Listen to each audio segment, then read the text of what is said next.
السلام عليكم ورحمة الله وبركاته. ازيكم يا حبايبي؟ كل سنة وانتم طيبين. النهاردة 8 رمضان، كل سنة وانتم طيبين. كنا بنستنظر رمضان الاسبوعين اللي فاتوا، بفايت بيجري بيجري بيجري.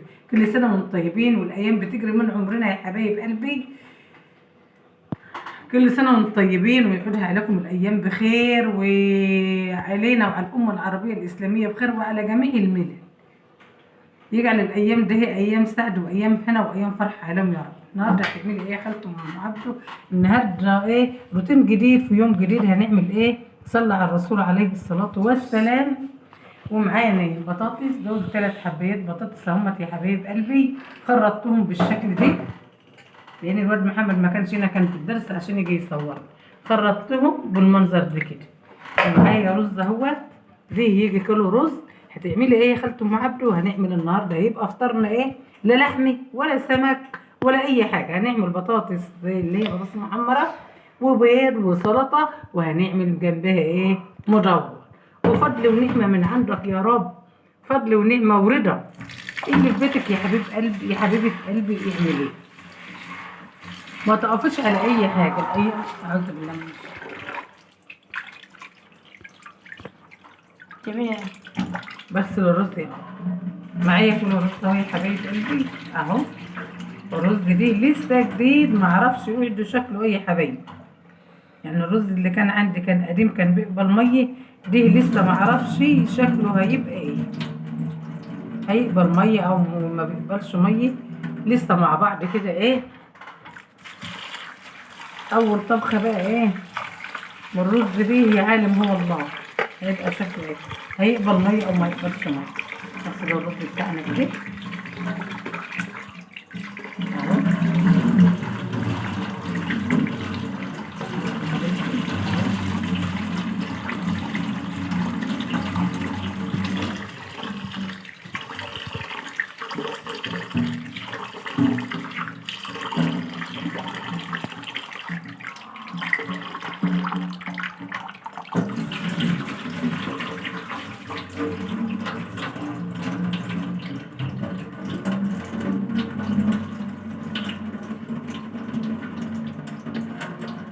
نغسله كمان ثم اهو. بيبقى الرز بيبقى ميه، ها بيبقى الميه. لسه بقى ما نطبخه النهارده يا محمد، هنشوف هيبقى الميه ولا لا. احنا عملنا منه المدور البتاع الرز اللي هو المحشي، بس ما نعرفش بقى لسه، هنشوف اهو. الرز بتاعي اهوت هنقعب الميه دي قيمه 5 دقايق على ما اصلي العصر، وبعدين نصفي الميه بتاعته ونحط عليه اللبن. احنا ايه يا حبايبي؟ وصلنا البيض بتاعنا وسلقنا البطاطس مع البيض بتاعنا، لان البيض ده مضمون وضامن ربنا، لان البيض دي بيض بلدي من بيتنا. فاحنا سلقنا معاه البطاطس. لما كنا نشتري بيض من بره انا بغسله وبسلقه في عية تانية، بس البيض ده من عندي من قلب البيت. ربنا يجعل الخير عندنا وعندكم وعند جميع الناس يا رب. يلا يا حبايب قلب، البطاطس بتاعتنا استلقت اهي، والبيض بتاعنا استلق. هنصفي عليه. تعالوا بقى احنا ايه بنغلي اللبن بتاعنا اهو. جايبين اللبن بتاعنا بنغلاه اهو بردك تاني على البوتاجاز. وده الرز بتاعنا اتنقع، ومعانا القشطه بتاعتنا، قشطه بقري وقشطه ايه وقشطه جاموس. ده اللبن بتاعه يا حبايب قلبي. بعد ما غليته انا حطيت الملح بتاعي اهوت، وحطيت معلقه سكر، ونسمى على الرسول ونقول عليه الصلاه والسلام. شوفوا بسم الله توكلت عليك يا رب اهو.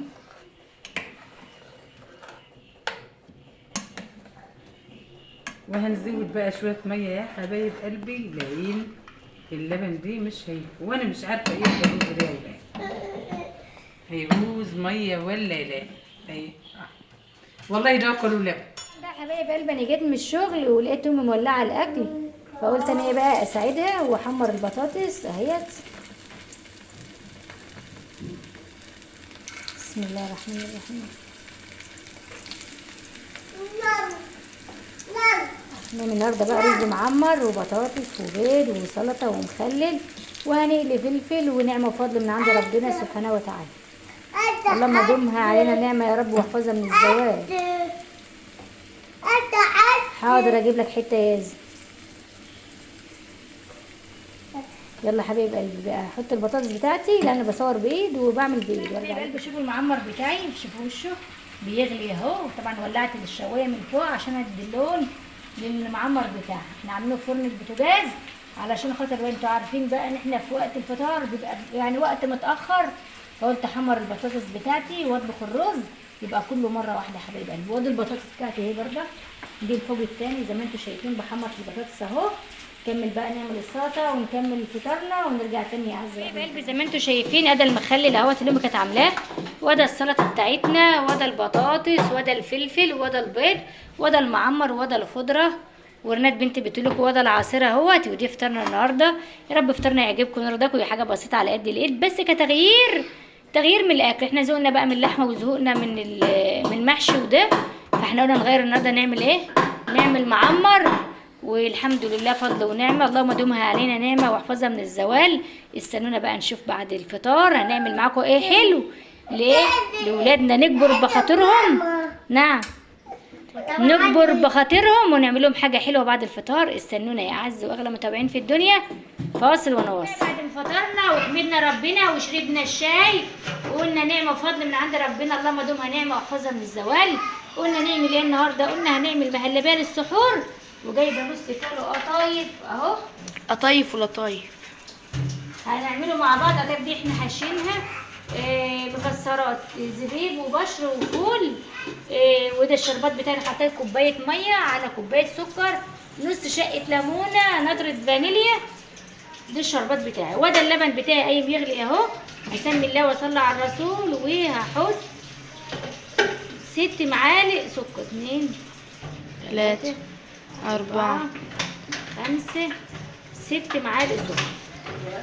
وهحلي ايه؟ هحلي اللبن بتاعي، وبرده هدوق اللبن اشوفه محتاج سكر ولا لا. في ناس بتحب المهلبيه مسكره جدا وفي ناس بتحبها وسط. احنا من اللي احنا بنحبها ايه؟ وسط يا حبايب قلبي. ما بنحبش الحاجه سكرها عالي عشان بتجزع النفس للامانه يعني. حمد ابني مش راضي عليه الكلام لانه بيحب الحاجات سكرها عالي زي خالد اهو. هقلب كده زي ما انتوا شايفين يا اعز واغلى متابعين في الدنيا داخل مصر وخارج مصر. لا سكرها حلو كده، سكرها في المعقول يا حبايب قلبي. شوفوا ادوب السكر بتاعي مع اللبن كده في بعضه كده عشان ايه؟ يدوب مع بعضه. كده نشوف المعلقه دي على اذنك.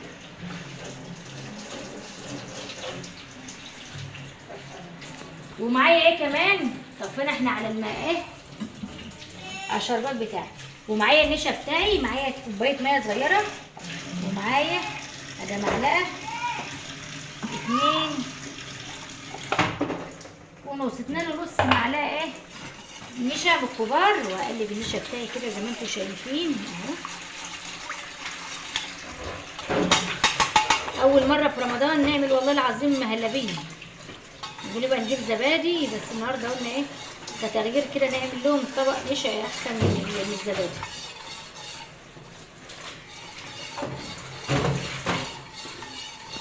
بتاعي اهوت وهنزل على اللبن بتاعي اهو. هقلب كده عشان ما يكلكعش معايا. معايا الفانيليا اهيت.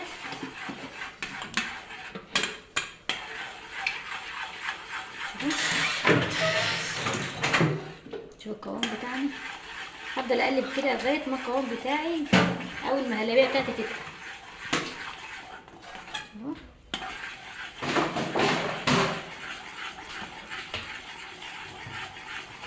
لازم ايديكي تبقى فيها كده على طول عشان ما تخرجش منك وانت بتعمليها. شوفوا بقى حبايب قلبي الصحن النشا بتاعي بقى اهو المهلبيه. شوفوا القوام بتاعها. اقول لكم بقى للامانه النشا اللي هي احنا اشتريناها ما طلعتش حلوه. حطيت 4 معالق ولقيتها برضو ايه ما ربطتش معايا. حطيت 8 بعدها رجعت زودت 4 معالق نشا. في نشا يا حبايب قلبي بتبقى مسافه ما بتحطيها تربط معاكي الحاجه، وفي نشا خفيفه كده مهما تعملي بيها تلاقي ايه الحاجه ما ربطتش ومش ماسكه معاكي. فالنشا انواع، النشا انواع زي ما كل حاجه انواع. النشا انواع. يلا بينا بقى نغرف الصحون بتاعتنا ونعمل القطايف. يلا حبايب قلبي، انا حطيت الزيت وهنزل كده، بسم الله الرحمن الرحيم. القطايف انا ما قدحتش الزيت.